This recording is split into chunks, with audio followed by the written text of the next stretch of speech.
Doctor Yunus ও তারেক রহমানের one-to-one বৈঠক শেষ।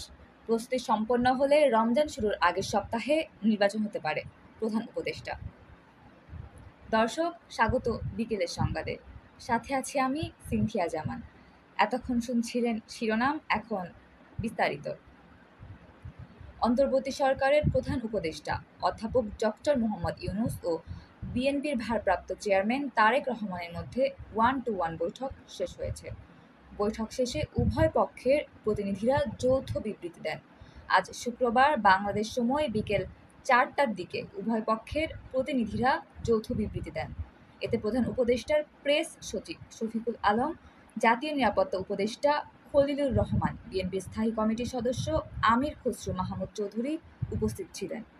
যুক্তরাজ্যের লন্ডনের ডরচেস্টার হোটেলে আজ স্থানীয় সময় সকাল 9টায় বৈঠকটি শুরু হয়। সকাল 10:30টায় বৈঠকটি শেষ হয়। বৈঠক শেষে তারেক রহমান হাসি মুখে ডরচেস্টার হোটেল ত্যাগ করেন। প্রধান উপদেষ্টার প্রেস সচিব শফিকুল আলম জানান, তাদের মধ্যে একান্তে এই বৈঠক হয়। বৈঠক শেষে উভয় পক্ষের প্রতিনিধিরা যৌথ বিবৃতি দেবেন বলে আগেই জানিয়েছেন। প্রস্তুতি সম্পন্ন হলে রমজান শুরুর আগের সপ্তাহে নির্বাচন হতে পারে প্রধান উপদেষ্টা। বিএনপির ভারপ্রাপ্ত চেয়ারম্যান তারেক রহমানের সঙ্গে বৈঠকে অন্তর্বর্তীকালীন সরকারের প্রধান উপদেষ্টা অধ্যাপক ডক্টর মোহাম্মদ ইউনূস বলেছেন, প্রয়োজনীয় প্রস্তুতি সম্পন্ন করা গেলে 2026 সালে রমজান শুরু হওয়ার আগের সপ্তাহে দেশে জাতীয় নির্বাচন অনুষ্ঠিত হতে পারে। তবে সেক্ষেত্রে সংস্কার ও বিচারের বিষয়ে যথেষ্ট অগ্রগতি অর্জন করা প্রয়োজন হবে। আজ শুক্রবার যুক্তরাজ্যের লন্ডনের ডরচেস্টার হোটেলে স্থানীয় সময় সকাল 9টায় বৈঠকটি শুরু হয়। সকাল 10:30টায় বৈঠকটি শেষ হয়।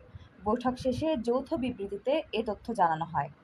বাংলাদেশ সময় বিকেল 4টার দিকে উভয় পক্ষের প্রতিনিধিরা যৌথ সংবাদ সম্মেলন করে যৌথ বিবৃতি দেন।